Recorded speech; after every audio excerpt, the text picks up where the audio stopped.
La drague directe, pure et dure, pas de censure. Bienvenue dans le Coach Drague Podcast.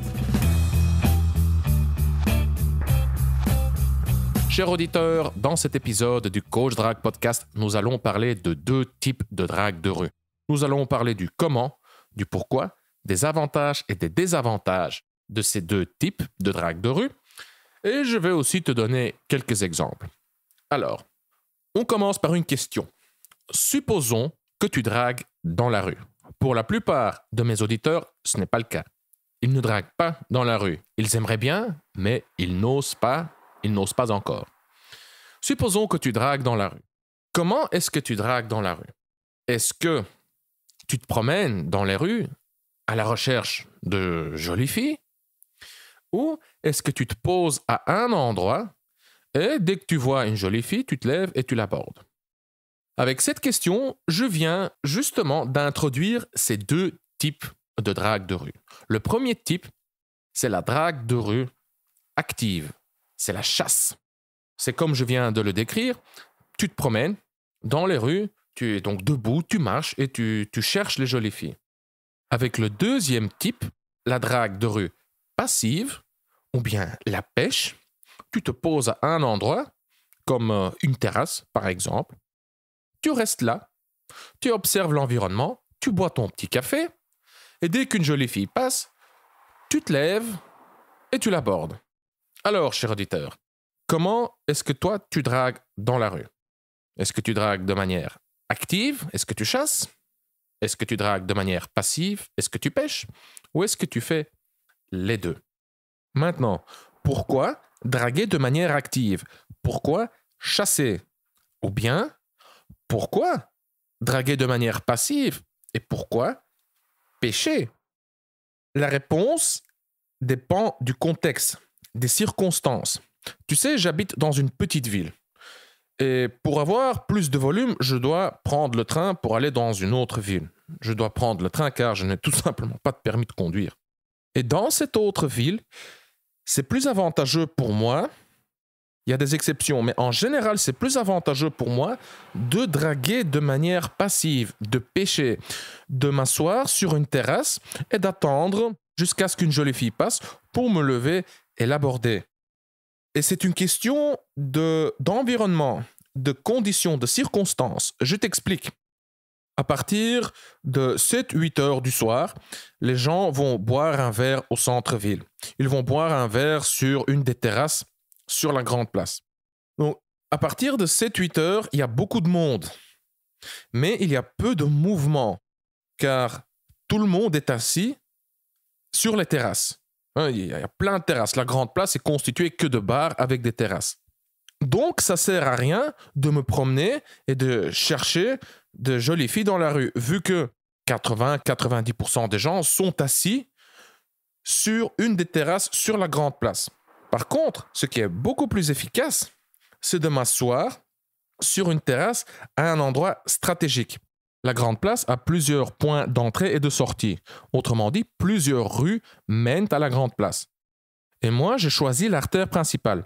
Je suis assis sur une terrasse dans la rue principale. Quand les gens viennent ou quand les gens partent, 9 chances sur 10 qu'ils vont passer par cette rue. Et c'est là que je suis positionné. Et grâce à ce positionnement, j'ai le meilleur volume. Je croise, je vois plus de jolies filles que si je devais me promener dans la rue.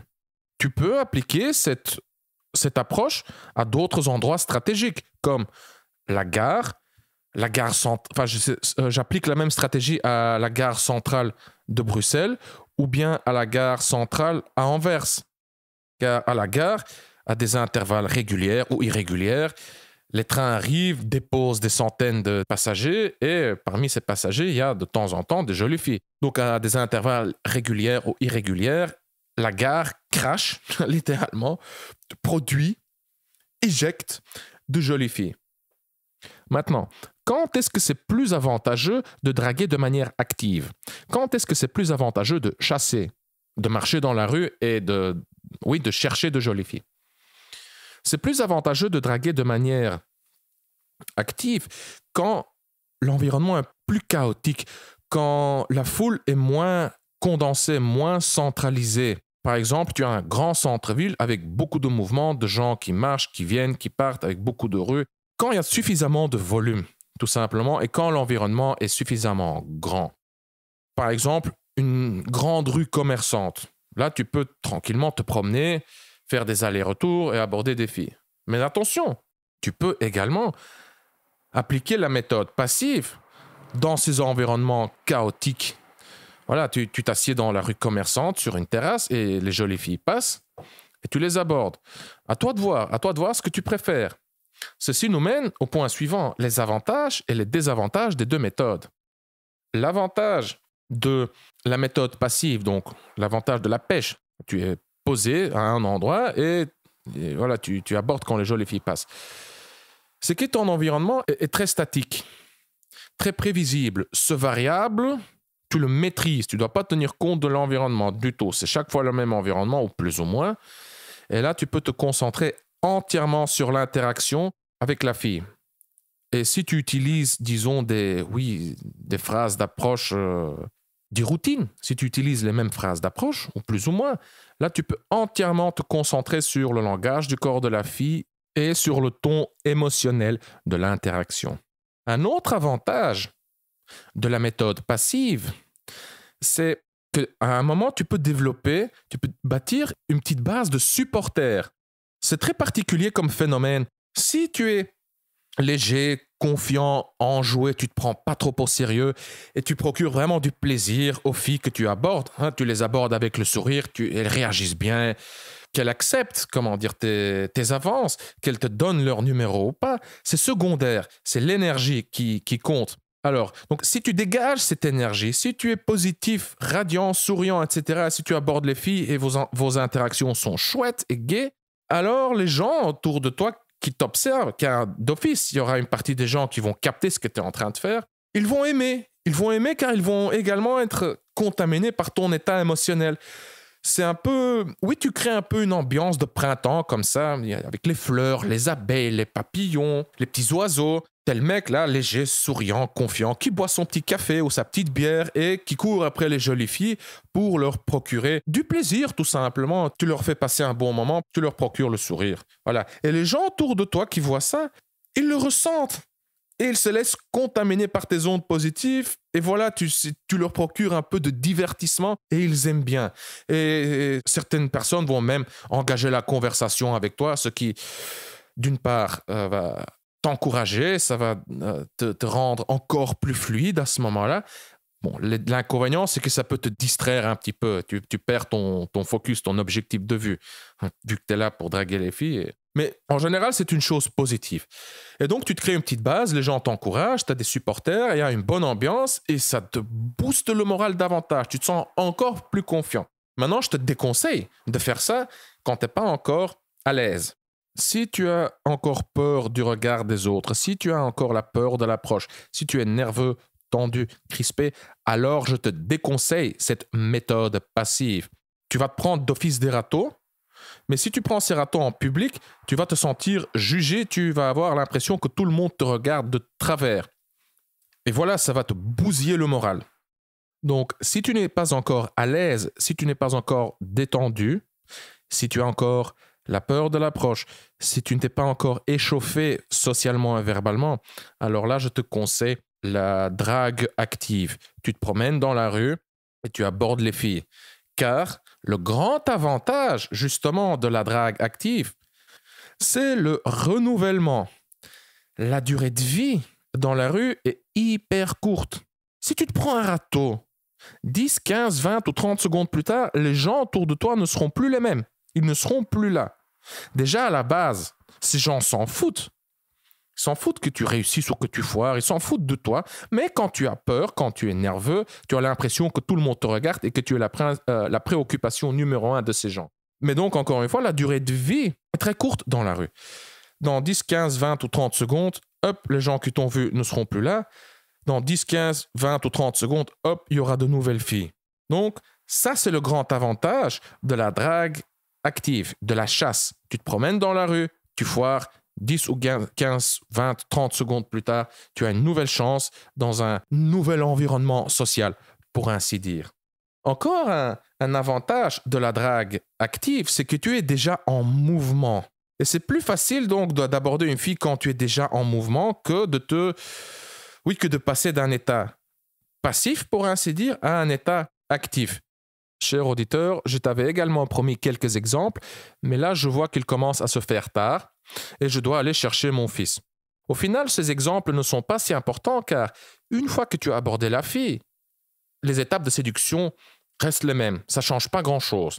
Mais je vais quand même publier 2 liens en dessous de ce podcast sur le site du Coach Drag Podcast. Le premier, c'est l'épisode 41, si je ne me trompe pas. Cette fille, je l'ai abordée en marchant dans la rue, donc en draguant de manière active. Et dans l'épisode 43, tu découvriras un compte-rendu d'une fille que j'ai abordée de manière passive. Enfin, tu me comprends, j'étais assis sur une terrasse et j'étais en train d'appliquer la méthode passive. Voilà. Cher auditeur, si tu souhaites te lancer et progresser en matière de drague, alors je peux te proposer 2 choses. Premièrement, je t'invite à jeter un coup d'œil à mon guide de drague Plus jamais seul.